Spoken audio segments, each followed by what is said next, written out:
ഒരുപാട് ഭർത്താക്കന്മാർ ഭാര്യയ്ക്ക് സ്നേഹമില്ല, പരിഹാരമുണ്ടോ എന്ന് ചോദിച്ച് വിളിക്കാറുണ്ട്. അതുപോലെ ഒരുപാട് ഭാര്യമാർ ഭർത്താവിന് സ്നേഹമില്ല, പരിഹാരമുണ്ടോ എന്ന് ചോദിച്ച് വിളിക്കാറുണ്ട്. ഇൻഷാ അല്ലാഹ് പരിഹാരമുണ്ട്. ആത്മീയ പരിഹാരം നമുക്ക് ധാരാളം ചെയ്യാനുണ്ട്. ഇൻഷാ അല്ലാഹ് ഒരു അത്ഭുതകരമായ ആയത്താണ് നമ്മൾ പരിചയപ്പെടുന്നത്.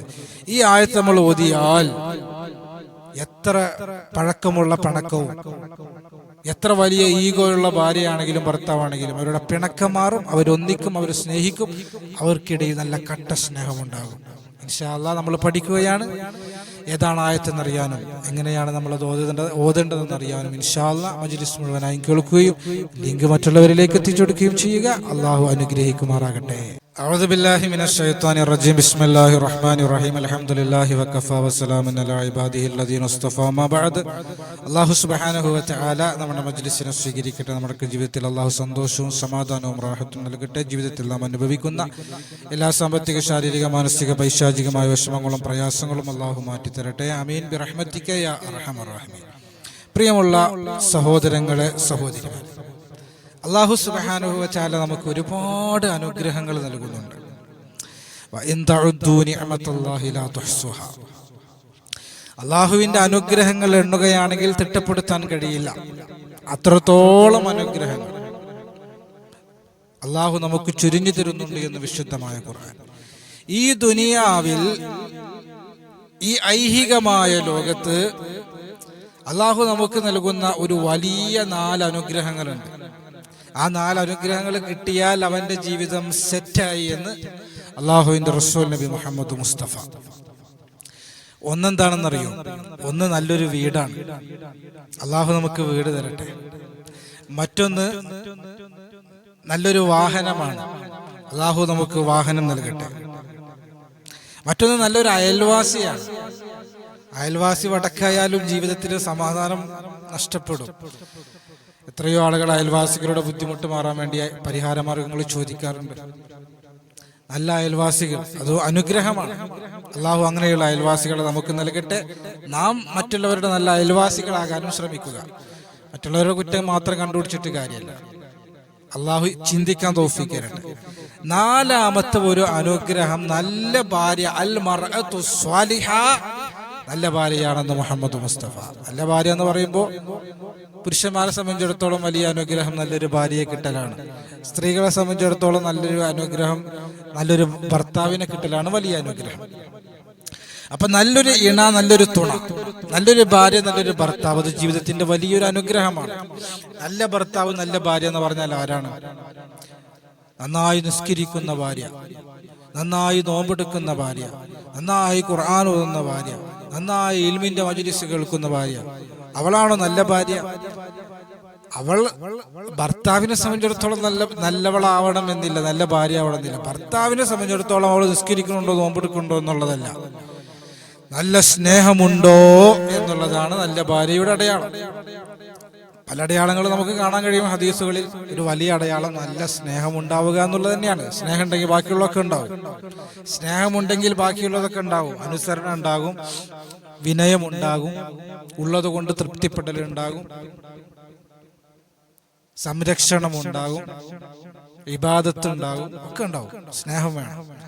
അപ്പൊ നല്ല ഭാര്യയുടെ അടയാളം നല്ല സ്നേഹമുള്ള ഭാര്യ. മുഖത്തേക്ക് നോക്കുമ്പോഴേക്കും ഭർത്താവിന് അൽഹംദുലില്ലാഹ്, അദ്ദേഹത്തിന്റെ ടെൻഷനൊക്കെ പോകണം. വീട്ടിലേക്ക് കയറി വരുമ്പോൾ പൂമുഖ വാതിലിൽ പുഞ്ചിരി തൂകുന്ന ഭാര്യയെ കാണുമ്പോൾ ഭർത്താവിന്റെ മനസ്സിന്റെ വേദനകൾ, ടെൻഷനുകൾ മഞ്ഞുരുകും പോലെ ഉരുകണം. അവളാണ് യഥാർത്ഥ ഭാര്യ, നല്ല സ്നേഹമുള്ള ഭാര്യ. ആരാണ് സ്നേഹമുള്ള ഭർത്താവ്? ചെലവിന് കൊടുക്കുന്നത് കൊണ്ട് മാത്രം സ്നേഹം ഉണ്ടാകണമെന്നില്ല, അല്ലെങ്കിൽ വലിയ സെലിബ്രിറ്റി ആവണമെന്നില്ല. പള്ളി പരിപാലനവും രാഷ്ട്രീയ പ്രവർത്തനവും കാരുണ്യ പ്രവർത്തനവും പൊതുപ്രവർത്തനമൊക്കെയായി നടക്കുന്ന ആളുകളുണ്ട്. ആളുകൾക്കിടയിൽ നല്ല നിലയും വിലയൊക്കെ ഉണ്ടാകും. പക്ഷേ നീ നല്ല ഭർത്താവാകണമെന്നില്ല. നല്ല ഭർത്താവ് എന്ന് പറഞ്ഞാൽ, ഒരു ഭാര്യയെ സംബന്ധിച്ചിടത്തോളം നല്ല ഭർത്താവ് എന്ന് പറഞ്ഞാൽ ആരാ? നല്ല സ്നേഹമുണ്ടാകണം. സ്നേഹമുണ്ടെങ്കിൽ സംരക്ഷണം ഉണ്ടാകും, എല്ലാം ഉണ്ടാകും. കെയറിങ് ഉണ്ടാകും, ബഹുമാനമുണ്ടാകും, ക്ഷമയുണ്ടാകും, ഒക്കെയുണ്ടാകും. അപ്പൊ സ്നേഹമുള്ള ഭാര്യ, സ്നേഹമുള്ള ഭർത്താവ്, അത് ഏറ്റവും വലിയൊരു അനുഗ്രഹമാണ് എന്ന് അള്ളാഹുവിന്റെ റസൂൽ നബി മുഹമ്മദ് മുസ്തഫ. സ്വല്ലല്ലാഹു അലൈഹി വസല്ലമ തങ്ങൾ ഇവിടുന്ന് പഠിപ്പിക്കുകയാണ്, സ്നേഹമുള്ള ഭാര്യയെ കിട്ടിയാൽ, സ്നേഹമുള്ള ഭർത്താവിനെ കിട്ടിയാൽ, പണമില്ലെങ്കിൽ വലിയ കുഴപ്പമുണ്ടാവൂല, ജോലിയില്ലെങ്കിലും വലിയ കുഴപ്പമുണ്ടാവില്ല, വീടില്ലെങ്കിലും വലിയ കുഴപ്പമുണ്ടാകില്ല, വാഹനമില്ലെങ്കിലും കുഴപ്പമുണ്ടാവില്ല, സൗകര്യങ്ങളുണ്ടെങ്കിലും, എന്തിനേറെ പറയണം, ഭക്ഷണം പോലും മര്യാദ കഴിക്കാനില്ലെങ്കിലും പരസ്പര സ്നേഹമുള്ളവർ ഒരുമിച്ച് ജീവിക്കുന്നത് കണ്ടിട്ടില്ലേ? അപ്പൊ സ്നേഹമുള്ള ഭാര്യ, സ്നേഹമുള്ള ഭർത്താവ് ഇത് വലിയ അനുഗ്രഹമാണ്. എന്നാൽ ഇന്ന് പല ആളുകൾക്കും നഷ്ടപ്പെട്ടതും ലഭിക്കാതെ പോയതും സ്നേഹമുള്ള ഭാര്യ, സ്നേഹമുള്ള ഭർത്താവ്. കല്യാണം കഴിച്ചപ്പോഴൊക്കെ സ്നേഹം ഉണ്ടായിരുന്നു, പക്ഷെ ഇപ്പൊ സ്നേഹമില്ല എന്ന് പറയുന്നവരുണ്ട്. എന്റെ ഭർത്താവ് സ്നേഹിക്കാൻ എന്തെങ്കിലും പരിഹാരമുണ്ടോ, എന്റെ ഭാര്യ സ്നേഹിക്കാൻ എന്തെങ്കിലും പരിഹാരമുണ്ടോ എന്ന് ചോദിക്കുന്നവരില്ലേ? ഭർത്താക്കന്മാർ സാധാരണ നമ്മൾ പറയാറുണ്ട്, ഭാര്യമാരാണ് പീഡിപ്പിക്കപ്പെടുന്നത്, ഭാര്യമാരെയാണ് ഭർത്താക്കന്മാർ ഉപേക്ഷിക്കുന്നത്, ഭാര്യമാരെയാണ് ഭർത്താക്കന്മാരെ സ്നേഹിക്കാത്തത് എന്നൊക്കെ പറയാറുണ്ട്. ഞാൻ ആ വിഷയം ഒരിക്കലും സംസാരിച്ചപ്പോൾ ഒരാൾ വന്നിട്ട് പറയാണ്, ഭാര്യമാർ പീഡിപ്പിക്കപ്പെടുന്നതിനെ കുറിച്ച് ഉസ്താദ് വല്ലാതെ സംസാരിച്ചല്ലോ, എന്നാൽ എത്രയോ ഭർത്താക്കന്മാര് പീഡിപ്പിക്കപ്പെടുന്ന കാലമാണിത്. മാനസികമായി പീഡിപ്പിക്കപ്പെടുന്ന എത്രയോ ഭർത്താക്കന്മാരുണ്ട്. എല്ലാം ചെയ്തു കൊടുത്ത് എന്തെങ്കിലും ഒന്ന് ചെയ്തു കൊടുക്കാത്തതിന്റെ പേരിൽ ഭർത്താവിനെ കുറ്റപ്പെടുത്തുന്ന എത്രയോ നന്ദി കെട്ട ഭാര്യമാരുണ്ട്. പെണ്ണുങ്ങൾ ഏറ്റവും കൂടുതൽ നരകത്തിൽ കിടക്കാനുള്ള കാരണം നന്ദികേടാണ്. ആരോടുള്ള നന്ദികേട്? അള്ളാഹിനോടല്ല, ഭർത്താവിനോടുള്ള നന്ദികേടാണ്. സൂക്ഷിക്കണം. അത് ഈ പെണ്ണുങ്ങളുടെ സ്വഭാവമാണ്.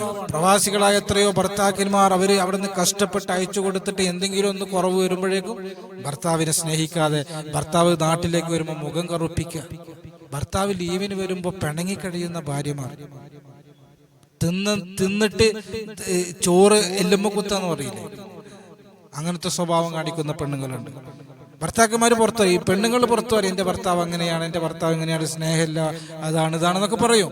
പക്ഷെ ഭർത്താക്കന്മാര് പറയില്ല, നാണക്കേടാണ്, അഭിമാന പ്രശ്നമാണ്, ഒതുക്കി വെക്കും, എന്നിട്ടെല്ലാം ക്ഷമിക്കും, എല്ലാം സഹിക്കും, ഒറ്റക്കിരുന്ന് കരയൂല, നെടുവീർപ്പെടും. അതാണ് ഭർത്താക്കന്മാർ. അതുകൊണ്ട് സൂക്ഷിക്കുക. ദാമ്പത്യ ജീവിതം സുന്ദരമായി മുന്നോട്ട് പോകട്ടെ. ഭർത്താവിനെ മാത്രം കുറ്റപ്പെടുത്താതെ ഭാര്യയുടെ പണി ചെയ്യുന്നുണ്ടോ, വീഴ്ച വരുന്നുണ്ടോ എന്ന് ശ്രദ്ധിക്കണം.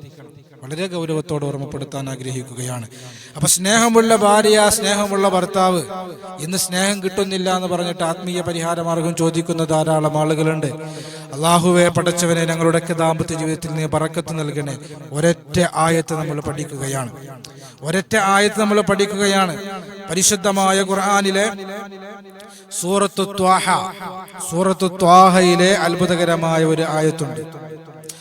ആ ആയത്ത് ഇൻഷാ അല്ലാഹ് നമ്മൾ മാക്സിമം അധികരിപ്പിച്ചു കഴിഞ്ഞാൽ ഭർത്താക്കന്മാരുടെ പിണക്കം മാറും, ഭാര്യമാരുടെ പിണക്കം മാറും, അവരുടെ വാശി മാറും, അവരുടെ കുറുമ്പ് മാറും, അവരുടെ ഈഗോ മാറും. നല്ല സ്നേഹമുള്ളവരാകും. എത്ര പഴക്കമുള്ളവരാണെങ്കിലും ഒരുപാട് ആത്മീയ പരിഹാര മാർഗങ്ങൾ നമുക്ക് ദാമ്പത്യ ജീവിതത്തിൽ സ്നേഹമുണ്ടാകാൻ നമുക്ക് ചെയ്യാനുണ്ട്. ഇൻഷാ അല്ലാഹ് ഒരായത്താണ് നമ്മൾ പരിചയപ്പെടുന്നത്.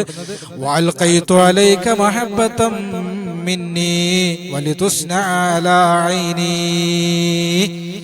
എന്നതാണ് ആയത്ത്. സൂറത്തു ത്വാഹയുടെ 39-ാമത്തെ ആയത്താണ്. ഇൻഷാ അല്ലാഹ് ഈ ആയത്ത് നമ്മൾ പഠിച്ചു വെക്കുക. വൽഖൈതു അലൈക മഹബ്ബതൻ മിന്നി വലിതുസ്ന അലാ ഐനി എന്നുള്ള ആയത്ത് നമ്മൾ മാക്സിമം അധികരിപ്പിച്ചാൽ എൻ്റെ ഭാര്യയ്ക്ക് എന്നോട് സ്നേഹം ഉണ്ടാകണം, എൻ്റെ ഭർത്താവിനോട് സ്നേഹം ഉണ്ടാകണം എന്നുള്ള നിയ്യത്തോടെ നമ്മൾ അധികരിപ്പിക്കുമ്പോൾ ഫലം കിട്ടും. ഒരുപാട് പേർക്ക് ഫലം കിട്ടിയ അത്ഭുതകരമായ അമലാണ്. അള്ളാഹു ചെയ്യാൻ നമുക്ക് തൗഫീക്ക് തരട്ടെ, റിസൾട്ട് നേടിയെടുക്കാൻ തൗഫീക്ക് തരട്ടെ. നല്ല ക്ഷമയോടെ, നല്ല സ്നേഹത്തോടെ ദാമ്പത്യ ജീവിതം മുന്നോട്ട് കൊണ്ടുപോകാൻ നമ്മൾ പരിശ്രമിക്കുക. ആത്മീയമായ റബ്ബിന്റെ സഹായം നമ്മൾ തേടുന്നതിൻ്റെ കൂടെ ഭൗതികരമായ നമ്മൾ ചെയ്യേണ്ടതൊക്കെ ചെയ്യുക. അള്ളാഹു അനുഗ്രഹിക്കട്ടെ. ربنا آتنا في الدنيا حسنة وفي الآخرة حسنة وقنا عذاب النار آمين برحمتك يا أرحم الراحمين. السلام عليكم ورحمة الله وبركاته.